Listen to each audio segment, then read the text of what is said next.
Alright folks, this is your tour guide to our location at Astronomy Night this year. I figured the easiest way to show you how to get there is to show you how to get there on video. I don't actually have an address, and I don't really know if I can get an address, to be honest, because it's on a county road out in the middle of nowhere. That's why it's a great place for astronomy, because there's no lights out there and it's really, really dark. As you can see, we're driving on Valley View Drive, and we're about to take a right onto Lawson Road. And we're going to go to that area that got washed out. I'd heard that they were going to do a Dukes of Hazzard ramp over there so we could jump over there for those of us who are adventurous, but I guess they decided to go ahead and just make it normal for everyone else. I am glad it's repaired though, because it is kind of a big detour to go around. Looks like they did a pretty good job in fixing that, so they won't have that problem ever again, or at least for many, many years to come. But we're just going to go basically all the way to the end of Lawson Road to the stoplight near the farming place and that fireworks area. But we got a little bit of a drive to go. So I figured I'd break it up with a little bit of jokes, perhaps. Some of my kids, most of my kids have heard this joke already, but I figured it applied since we're talking about space. We could go ahead and do a space joke. So there was an alien, and he wanted to come down and visit Earth and kind of find out more about the people of Earth. But he didn't want a huge crowd. He didn't want a lot of people knowing about it. He just kind of wanted to be a little secretive about it because it's our first contact with him. So he decided to pick a place out in the middle of nowhere at a gas station. And well, the gas station was pretty much, like I said, out in the middle of nowhere in the desert. He landed, got out, and walked up to a gas pump. And he looked at the gas pump and goes, "Take me to your leader." Well, of course, the gas pump, he just sits there. So he thought, well, maybe this gas pump's a little deaf. Let me speak a little louder. So he goes, "Take me to your leader." Oh, he's sitting there like, well, maybe he's not, he's not deaf. Maybe he's dumb. He doesn't understand what I'm saying. My accent's too bad. So he does it really slowly. "Take me to your leader." Well, the gas pump doesn't sit there, and he's not listening. So maybe he's dumb. Maybe he's deaf both. I better do both. So he goes, "Take me to your leader." Well, the gas pump just sits there like it normally does. So the alien gets kind of mad, turns around, walks back into his ship, gets up into the ship, flies up about a mile, and blasts the gas station to smithereens. His friend comes over and goes, "Hey man, what'd you do that for?" It's like, "Oh man, humans are so stupid. Oh, he just made me so mad." No matter how many times I asked him where his leader was, he just kept sitting there with his finger in his ear. Alright, that's the joke. Anyway, still got a little bit of time left. As you saw, we went through Cover House stop sign. We're passing by the Forest Elwood Nature Center pretty soon. We're just going to keep on going. We got a little ways to go. I figured what I could do to break up some of this empty air time and not just have a blank video would be tell you a little bit about Astronomy Night this year. There's not going to be that many of us, just our pod, but that's okay. It'll be fun with just a few of us. We're going to go out and we're going to have a bonfire where we're going to cook hot dogs over the fire, and we're going to eat those hot dogs and chips and sodas and things before we get started, so everybody's got a nice meal in their stomach. Won't be hungry or anything while we're out there. Hopefully everyone's gone to the restroom first, because there won't be facilities out there. And we will be, after we eat hot dogs and have our fun out there, we're going to hopefully have all the telescopes that we're going to have out there set up out in the field area behind the barn, so we can walk out there and take a look at the stars and constellations. Our goal is to look at different planets.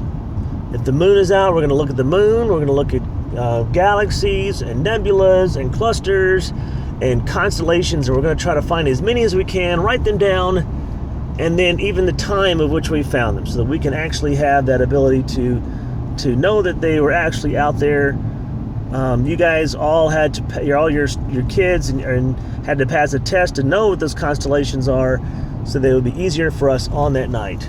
And hopefully they'll do really well. We're also going to hopefully have Mr. Harold and Mr. Hackenworth out there, so that they could help point out some of their star knowledge to everybody, and have a lot of fun just kind of seeing those things. Those guys have been really great the last several years to come out and help us. I'll also be out there with my green laser trying to help you guys find constellations and stars and work on and look at those different telescopes to see if we can get those things to work for you guys and check out things up close, so you can have a chance to do that yourself.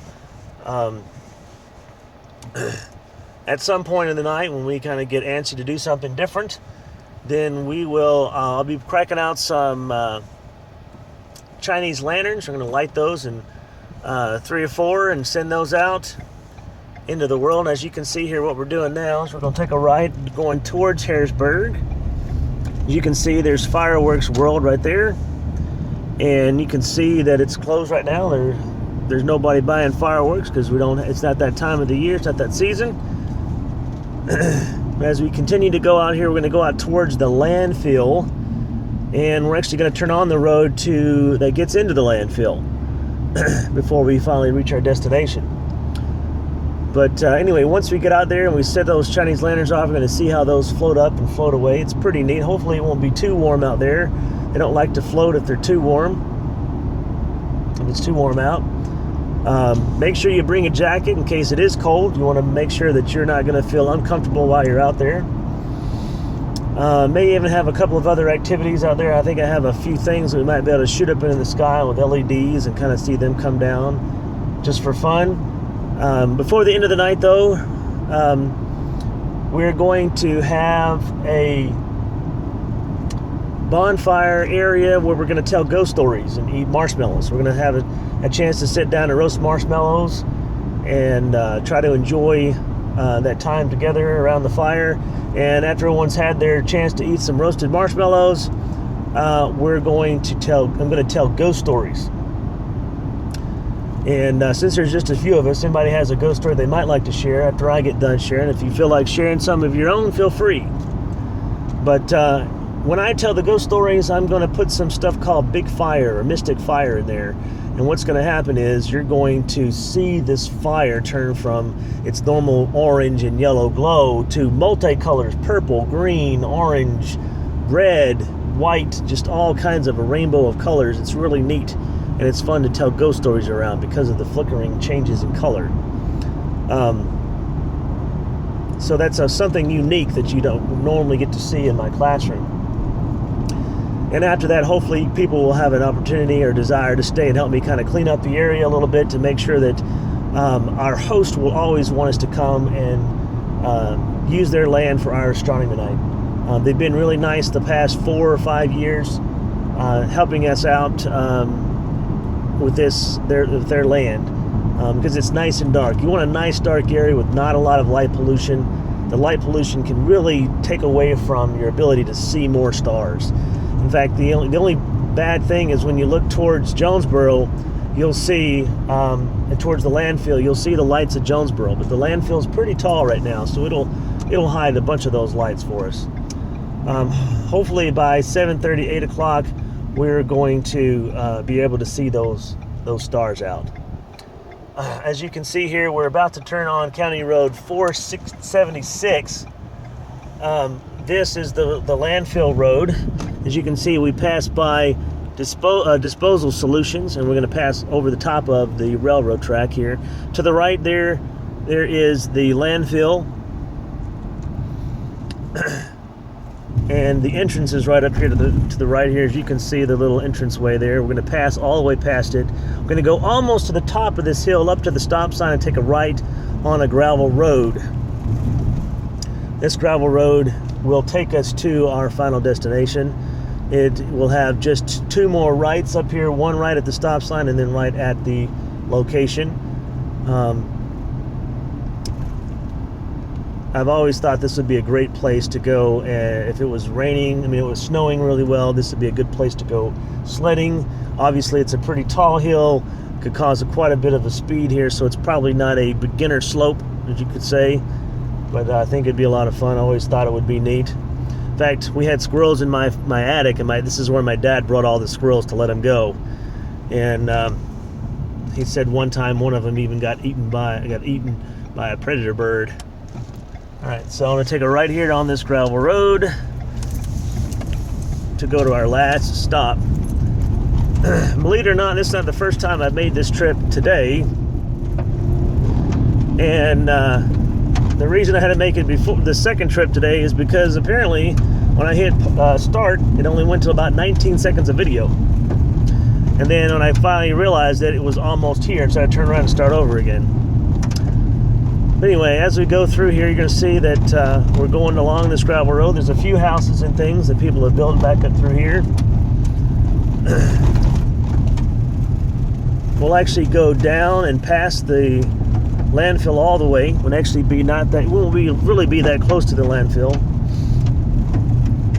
I was at a workshop at the landfill one summer, and they said that they had to put at least 2 feet of dirt on top of all of the dirt and the trash that they take out there every day. Before they can leave, they have to have at least 2 feet of dirt on it, and that prevents from smelling and bad odors and things to come from the landfill, as well as prevents animals from wanting to go over there and dig in the dirt and make it even a more cluttered, yucky place.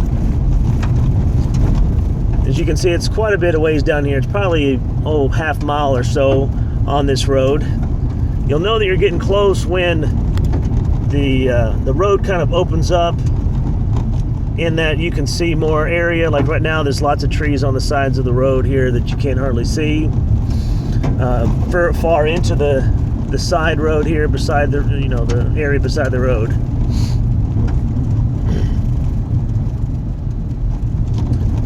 All right, so we see this fence here, and you can see it's starting to open up a little bit.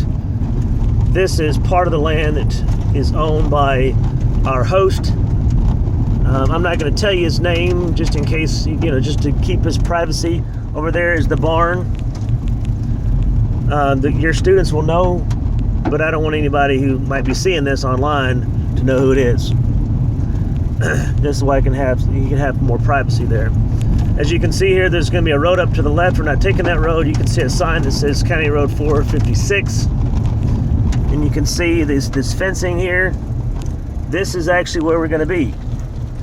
Going to pull up here and then drive into his road right here and right down to the barn. And there's going to be an area that you can park, and then I will direct you, or somebody will direct you where you need to go. Anyway, here's the video, and I hope this has helped you to see where we're going to be at. And I hope you enjoy the night.